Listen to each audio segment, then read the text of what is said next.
Aikwe, Nick Namalita, and this is my channel, The Midnight Librarian.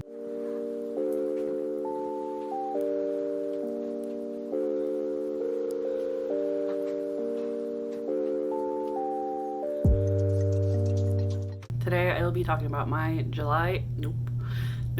my June 2021 wrap-up. So for June, I was kind of in a slumpy mood coming out of May. May I was able to read 8 books. June I only read 5, which, I mean, I say only, but that's still a pretty good number. June just felt kind of busy. I started off with a new job. It was my 30th birthday at the beginning of the month. We continue to get news of residential schools uncovering indigenous children's bodies, which is still impacting a lot of people today. So it was still like just heavy news on top of busy schedule. So I didn't read much. I solely relied on audiobooks for this month. Some of them from my library and some of them from Libro FM. So I really very much appreciated that. Thank you to those of you who congratulated me on the new job as well as my birthday. I apologize if you can hear my washer going. So I did read 5 books, and of those 5, 3 of them were non-fictions, 2 of those memoirs, and 1 of them nature/personal essays, and 1 mystery thriller and 1 sci-fi space opera. In terms of star ratings, I gave 0 1 stars, 0 1 stars, 0 2 stars, 1 2.5 star, 1 3 star, 1 4 star, 1 4.5 star, and 1 5 star, and which equates to an average of 3.8 average rating for the month of June. I had 1,584 pages within those 5 books. And in terms of audience, all of them were adult. So like I said, it was a bit busy for the month of June. I was still coming out of a slump due to feelings in May. Some of those feelings are still resonant as we are still getting information about the children being found at residential schools. Why is this important? It's something that us as Native Americans, Indigenous people, First Nations people of the US and Canada have known that our children, when residential schools and boarding schools and missions were happening, which a lot of people I see are saying it happened in the past, get over it. We can't, mostly because the last residential school closed in 1996. I was 5 years old, and it's very recent history. It still impacts a lot of Indigenous families today, and the fact that we are finding these undocumented deceased children, meaning that the schools essentially killed and buried these children without any record to it. Either they lied to us straight up and said that the children ran away or that they were adopted out. Something other than the truth of that these children died and they were put in unmarked graves and ultimately the Catholic Church and the government that initiated these schools didn't give a damn. So, but we obviously still do. They are more than just numbers at this point, because these are people's lives, these are families, these are relatives, and that's why it's a huge impact. The fact that we've known about this, and this is just confirmation of knowledge that we've already known, but the fact that people are still responding of get over it or like still trying to protect the Catholic Church is ridiculous. And so there's that, and then of course there's like trying to navigate that information and continue on with my regular life. So I did start a new job within my university's library. I am enjoying it for the most part. I mostly handle interlibrary loans. Everything else that I will handle is kind of on pause because our library is under construction right now, and most of our collection is put away for safety keeping. So there's that. I also had a couple projects going on. I was helping with a t-shirt design for Native American students on campus. It's just been a lot. Already going into July, I have hope that maybe I'm kind of getting out of the slump. If you see my July wrap-up, I kind of talk, or July TBR, I talk about that a little bit, but basically I'm hoping that now that I've kind of figured out my schedule for this new job, and with vacation time within sight, I may be able to pick up a bit more books than I was able to in June. First we have Braiding Sweetgrass by Robin Wall Kimmerer, Indigenous Wisdom, Scientific Knowledge, and the Teaching of Plants. I have a full review up and posted if you want to check that out. I'll also have it linked above. I always so honestly, every time I'm watching someone else and they don't know which side, it seems obvious to me, but I am never quite sure how my camera is going to turn around so when filming, so apologies. It will be linked in the cards. It will also be linked in my description down below if you want to check that out. But ultimately, this is a nonfiction book full of personal essays by Robin Wall Kimmerer, who is Indigenous, and she's also a botanist. And basically it's a collection of essays that kind of explore her knowledge of cultural knowledge of plants, and getting into how she got into the botany program and got to be a botanist, but how she kind of ended up having to separate the scientific study versus her cultural knowledge, and then how she brings those back together, and the struggle it took to do that. This book ultimately ended up really comforting me. I did start this in May, finished it in June. It was just something that I heavily leaned in on during my slump, during the mood I was in, and it was just a comfort to me. It is definitely one of my favorites of all time and of the year.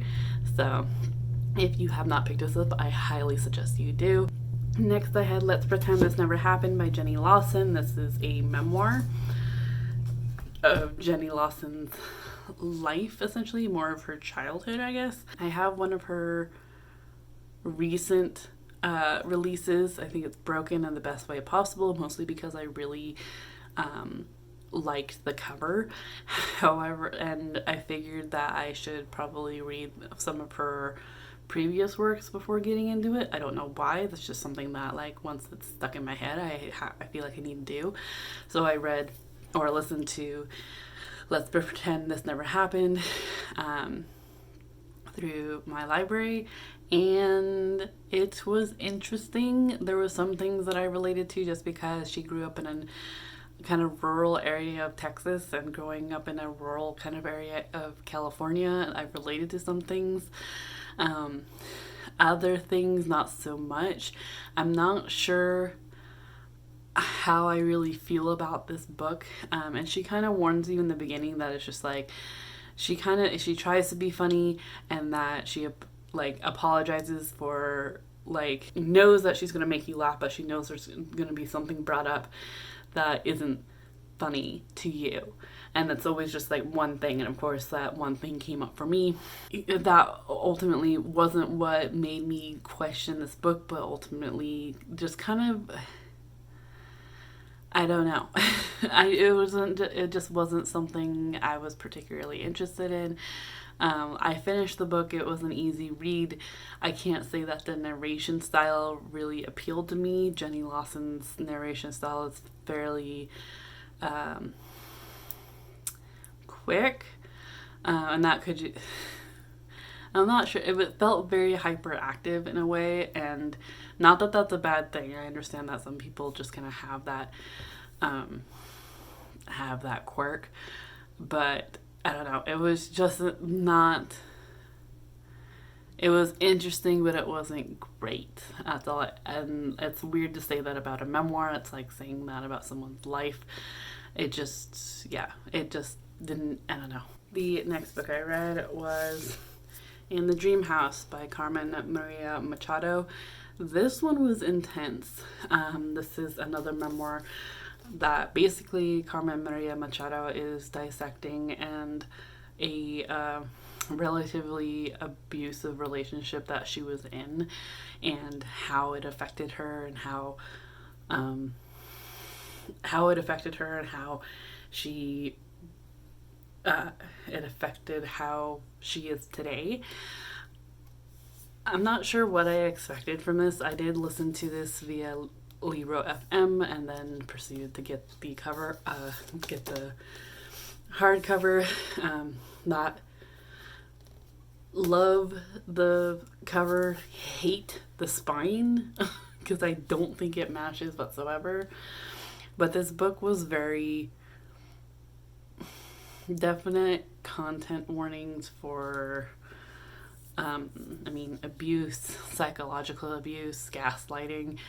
And it was very educational because we learned more about female abusive relationships and just queer abusive relationships and some of the history behind that. But we also get Carmen Maria Machado's experience. Left me holding my breath in some places, as it kind of threw me back into a relationship that I for the longest time didn't think was abusive until a couple years ago. So it was, yeah, but I think it helped with a bit of closure on my part, I feel.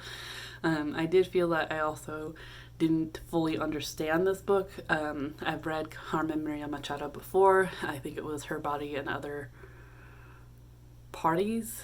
I think that's the name. But there's something about Carmen Maria Machado's writing that it gets so, I don't know if flowery is the right word to it, but it gets so, it almost feels like I'm reading it while drunk in a way, that it's the word, I'm reading the words, but it's not, it loses me a bit and I don't quite understand.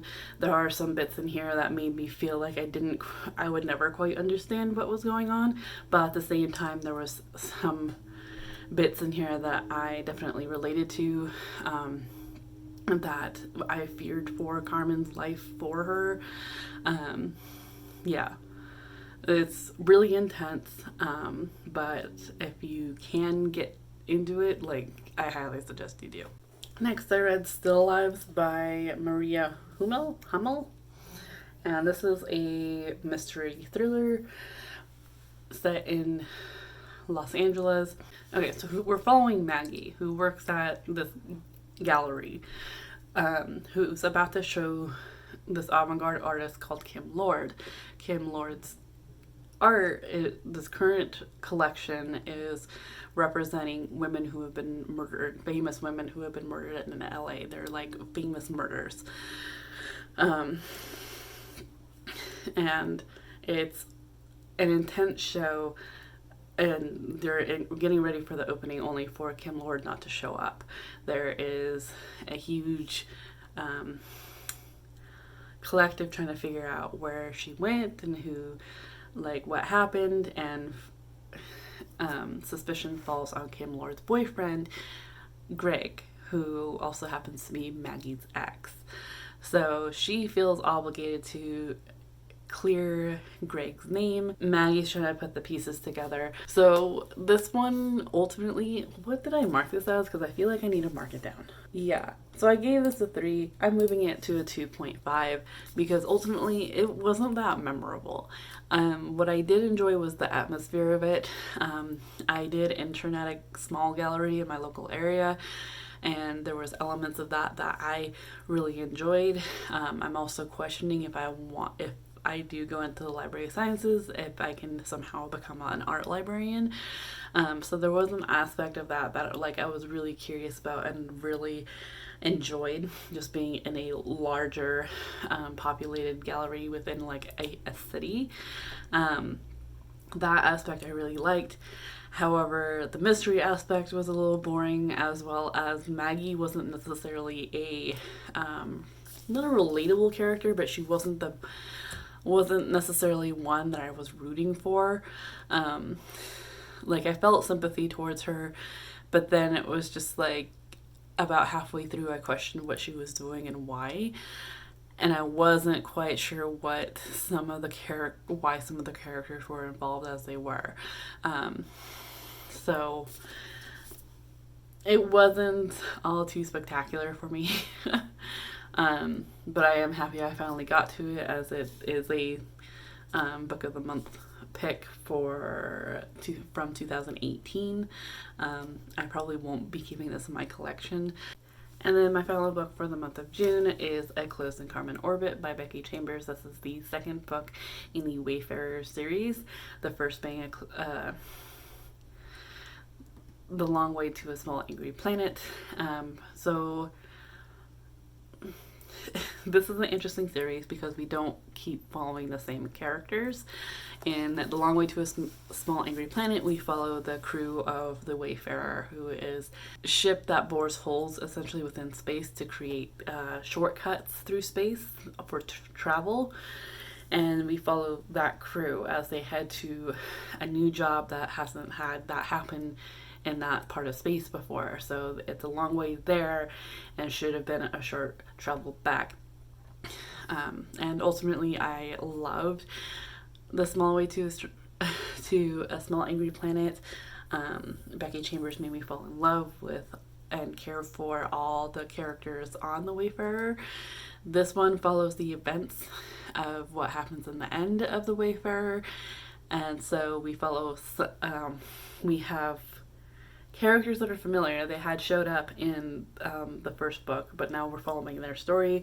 I don't want to give it away, so I don't want to tell you the synopsis of this one, but ultimately I did enjoy it. I didn't enjoy it as much as A Long Way to a Long Way to a Small Angry Planet. Oh my goodness.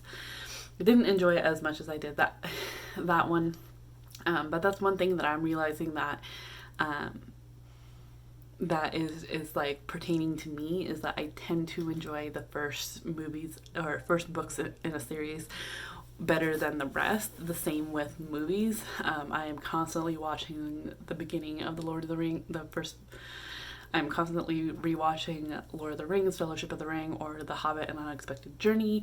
And I feel like that's going to be like a similar experience with this one so far, is that it's the introduction into a new world, figuring out the magic systems or just the lay of the land, so to speak, as we get introduced to this world. So A Closed and Carmen Orbit, we follow two. In A Long Way to a Small Angry Planet, we get multiple perspectives, particularly of all the crew members, or almost all the crew members on the Wayfarer. In A Closed and Common Orbit, we get two perspectives, and it's a bit of history with present day happenings. And I appreciated that, and I felt the emotion for it. So it's like, as much as I loved The Long Way to a Small Angry Planet, I gave that 5 stars. This one was a 4.5. It didn't quite grip me as the first book did. However, I still very much appreciated it. I still very much felt felt emotions and heartache with these characters. So those are the books that I read for June, plus that one by Jenny Lawson. Let's pretend that this never happened. If you've read any of these, I'd love to hear your thoughts down in the description down below. Please, no spoilers. If you are now interested in reading any of these, let me know. I want to see if I convinced you to read them or not. If you made it this far, be sure to give this video a thumbs up. If you haven't yet already, be sure to hit the subscribe button and the little bell icon to get notified when I post more content.